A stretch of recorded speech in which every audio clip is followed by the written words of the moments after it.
당신의 뇌는 최적화를 원한다. 숙면과 재충전을 좌우하는 멜라토닌. 수면 물질 멜라토닌이 분비되면 잠이 잘 온다. 멜라토닌은 숙면, 피로회복에 필수적인 뇌내 물질이다. 불면은 몸과 마음의 병이 찾아올 징조일 수도 있다. 멜라토닌을 분비하는 7가지 방법. 침실을 깜깜하게 하고 잔다. 자기 전에 어두운 방에서 긴장을 푼다. 자기 전에는 형광등 빛을 피한다. 밤늦은 시간에 편의점에 서서 잡지를 읽지 않는다. 자기 전에 게임, 스마트폰, 컴퓨터를 하지 않는다. 낮 시간에 세로토닌을 충분히 활성화한다. 아침에 햇볕을 쬐다. 하루 7, 8시간 정도 푹 자는 것을 목표로 한다. 일단 해보자는 마음이 의욕을 낳는다. 의욕이 나지 않으면 일단 시작하라. 방 청소를 해야지 하고 생각했지만 귀찮기도 하고 꼼짝하기가 싫었다. 하지만 일단 청소를 하기 시작하니 왠지 기운도 나고 재미있어서 생각보다 열심히 했다. 이런 경험이 없는가? 심리학자 에밀 크레펠리는 일단 어떤 일을 시작했을 때 마음이 점점 고조되어 정말로 의욕이 생기는 현상을 작업 흥분이라고 불렀다. 소위 하고자 하는 마음, 의욕, 신바람 같은 말로 표현되는 상태다. 뇌 속 의욕 스위치가 켜진 상태라 할 수 있다. 무기력할 때 의욕이 생길 때까지 기다리는 사람이 많지만 그것은 잘못된 일이다. 오히려 의욕이 나지 않으니 일단 시작하자는 것이 뇌과학적으로는 올바른 동기부여 방법이다. 뇌에는 측좌액이라는 부위가 있다. 뇌의 거의 중앙의 좌우대칭으로 존재하는 사과씨만한 작은 부위다. 이 측좌액의 신경세포가 활동하면 의욕이 솟는다. 다만 측좌액의 신경세포는 어느 정도 자극이 주어졌을 때만 활동을 시작한다. 마냥 기다리고만 있으면 아무리 시간이 흘러도 자극을 얻을 수 없다. 억지로라도 일을 시작하면 그것이 측좌액을 자극한다. 측좌액이 흥분하며 아세틸콜린이 분비되면서 점점 기분이 고양된다. 그러므로 의욕이 나지 않으면 일단 시작하는 것이 정답이다. 26분 낮잠이 업무 능력을 34% 높인다. 20년 전 어느 유명 종합병원에 근무했을 때 경험한 일이다. 당시 나는 오전에만 5에서 60명의 환자를 진찰해야 했다. 그렇게 많은 환자를 보다 보면 몸도 뇌도 파김치가 된다. 그럴 때는 점심을 먹고 나서 남은 30분 동안 낮잠을 잤다. 그러면 오전에 쌓인 피로가 거짓말처럼 풀려 다시 오후 진료를 의욕적으로 할 수 있었다. 단 30분만 낮잠을 자도 뇌의 효율을 30% 이상 끌어올릴 수 있다. 낮잠의 효과는 그만큼 대단하다. 일본을 대상으로 한 연구에서도 30분 이내에 낮잠을 자는 습관이 있는 사람은 낮잠 습관이 없는 사람에 비해 알츠하이머병 발병률이 5분의 1 이하다라는 결과가 나왔다. 알츠하이머 병에 걸리면 아세틸콜린계의 기능 저하가 나타난다. 알츠하이머병과 아세틸콜린은 밀접한 관계가 있다는 말이다. 업무를 하다 지쳐서 졸음이 쏟아질 때는 커피나 음료수를 마시며 참지 말고 30분 정도 짧게 낮잠을 자는 것이 효율적이다. 뇌가 회복되어 결과적으로 업무의 질과 양도 향상된다. 그러나 낮에 60분 이상 자면 알츠하이머병 발병률이 2.6배나 높아진다고 한다. 낮잠이 너무 길어지면 밤에 잠들지 못해 수면 리듬에 악영향을 미치기 때문이다. 나는 점심때 밖으로 나가 점심을 사 먹는다. 세로토닌을 활성화하기 위해 그렇게 하는 것이지만 그와 동시에 아세틸콜린 분비도 촉진시키는 효과가 있다. 새로운 가게가 생겼다는 소식을 들으면 반드시 그 가게에 찾아간다. 또는 항상 같은 가게에 갈 경우에는 먹어보지 않은 새로운 메뉴에 도전한다. 겨우 1시간 남짓한 점심시간에도 새로운 가게나 새로운 메뉴에 도전함으로써 호기심을 돋워 아세틸콜린 분비를 촉진시킬 수 있다. 그때 반드시 필기도구를 지참하는데 주문한 음식을 기다릴 때나 점심을 먹고 있을 때 좋은 아이디어가 떠오르는 일이 많기 때문이다. 뇌는 시간대에 따라 적성이 다르다. 오전에는 논리적인 일을, 오후나 밤에는 창조적 일을 하자. 아무리 즐거워도 일을 하면 스트레스가 쌓인다. 일을 쉬지 않고 지나치게 오래 하지 않도록 주의하자. 일을 생각하는 것만으로도 스트레스를 받는다. 쉴 때는 스마트폰을 끄고 일 생각을 완전히 잊어버리는 것이 중요하다. 마감을 설정하면 업무 효율이 크게 오른다.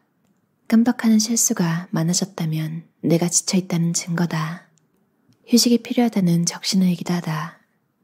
적당한 난이도의 작은 목표, 마일스톤을 설정하면 큰 목표를 이룰 수 있다. 목표를 달성한 자신의 모습을 생생하게 떠올려보자. 명확하게 상상할수록 실현 확률이 올라간다. 즐기면서 실행하는 것이 최고의 성공 비결이다. 목표를 달성하면 자신에게 상을 준다. 그것이 다음 일을 할 동기부여로 이어진다. 목표를 달성하면 그에 만족하지 않고 즉시 다음 목표를 설정한다. 뇌는 도전을 좋아한다. 항상 도전함으로써 성장할 수 있다. 행복 물질이 팡팡 나오는 목표 달성 7단계. 1. 명확한 목표를 세운다. 보통 도파민이 분비되면 가슴이 두근두근하며 설렌다. 그런 순간을 찾으면 도파민이 나오는 시점을 대략 파악할 수 있다. 도파민은 스스로 분명한 목표를 설정하고 그것을 위해 노력하거나 연구하는 과정에서 나온다. 그리고 목표를 달성하면 그때 다시 한번 도파민이 나온다. 이런 사이클을 돌리려면 목표를 세우는 습관을 들여야 한다. 그러나 그 목표가 너무 거창해도 좋지 않다. 장대한 원래의 꿈이나 10년 후 나의 모습을 상상하는 것도 자기 실현이라는 면에서는 아주 중요하지만 도파민 분비에는 별로 효과가 없다. 그보다는 단기간에 이룰 수 있는 작은 목표를 세워서 목표를 달성하는 과정을 여러 번 되풀이하며 마침내 큰 목표를 달성하는 것이 효율적이다. 회사도 월간 목표, 분기 목표, 반기 목표, 연간 목표라는 식으로 기간을 쪼개어 목표를 설정하는데 이것은 도파민 분비 측면에서도 옳은 방법이다. 2. 목표를 이룬 자신을 구체적으로 상상한다. 구체적인 상상은 도파민을 분비시키고 동기부여를 해서 성공 확률을 높이기 때문이다. 의식적으로 그리고 가능한 한 명확하게 상상하는 것이 핵심이다. 꿈은 생생하게 상상하는 순간 실제로 절반은 이루어진 것이나 다름이 없다. 이는 반대로 말하면 전혀 상상할 수 없는 목표는 이루어지지 않는다는 말이다. 상세한 마일스톤을 설정할 수 없기 때문이다. 그러면 도파민도 분비되지 않으므로 선뜻 행동하지 못하고 꿈이라기보다는 공상에 그치고 만다. 3. 목표를 자주 확인한다. 꿈은 생생하게 상상하는 순간 실제로 절반은 이루어진 것이나 다름이 없다.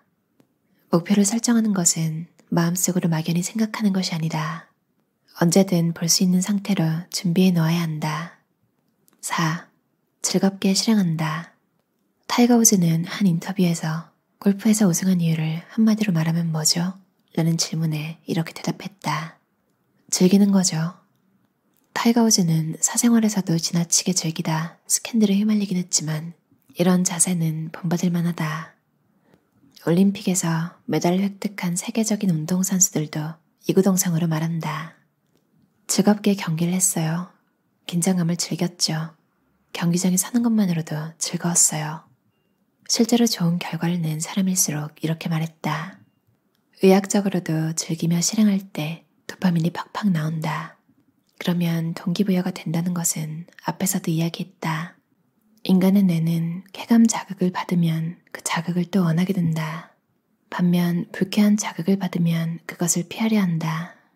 5. 목표를 달성하면 자신에게 상을 준다.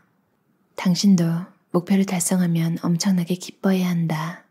뒤풀이처럼 남들이 함께 축하해주면 가장 좋겠지만 그렇지 않다면 스스로에게 상을 주자. 이것이 다음 목표를 이루는데 큰 의미를 갖는다. 6. 즉시 더 높은 목표를 새롭게 세운다. 항상 더 힘든 목표를 지속적으로 세우는 것.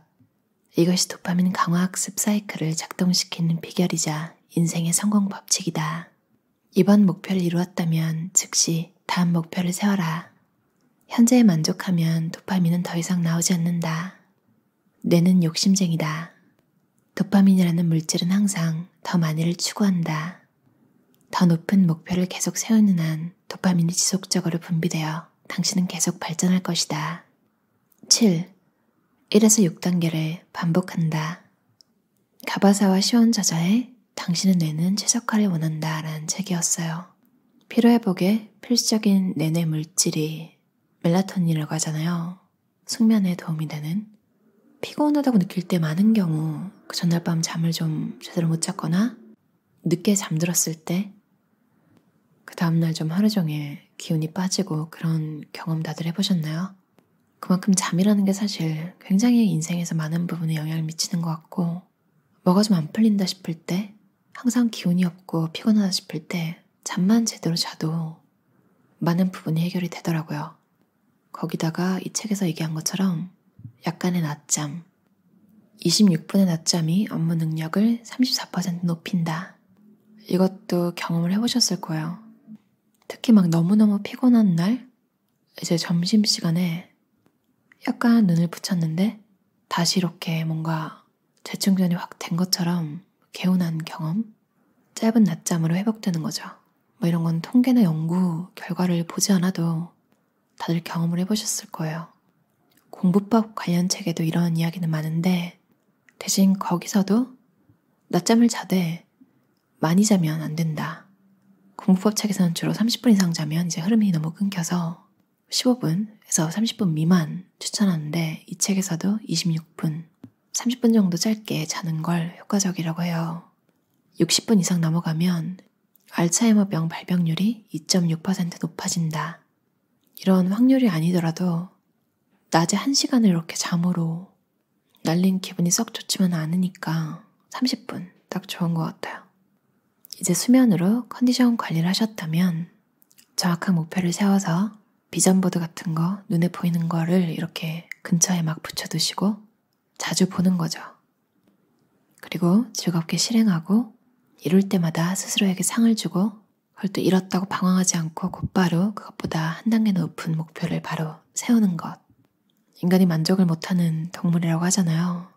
사실 살아가는 재미라는 게 크게 없고 어제보다 나은 내가 되는 것, 어제보다 오늘 조금 뭔가 더 배우는 것, 이런 기분이 자기 긍정감을 느끼는데 굉장히 도움이 되는 것 같아요. 뒤로 가고 싶은 사람은 없잖아요.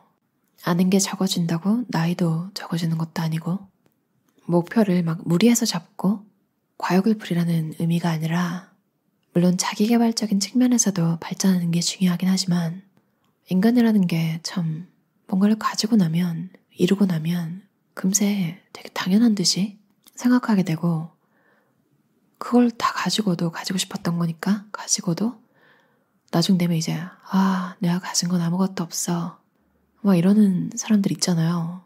이게 뭐 그 사람이 이상한 게 아니라 자꾸 자기가 가진 걸 당연시하게 되는 게 사람인 것 같아요. 또 그런 무력감을 느끼지 않기 위해서 그러니까 나를 위해서 살짝씩 높인 목표 그런 걸 자꾸 가져서 그 1에서 6까지 반복을 하는 거. 내 삶의 재미를 위해서도 도움이 되는 것 같아요. 평소에 잠을 좀 늦게 자시거나 못 주무시는 분들은 오늘 전자기기도 좀 치우고 푹 주무셔보는 건 어떨까요? 내일 아마 조금 다른 컨디션으로 하루를 맞을 수 있을 것 같아요. 들어주셔서 감사합니다.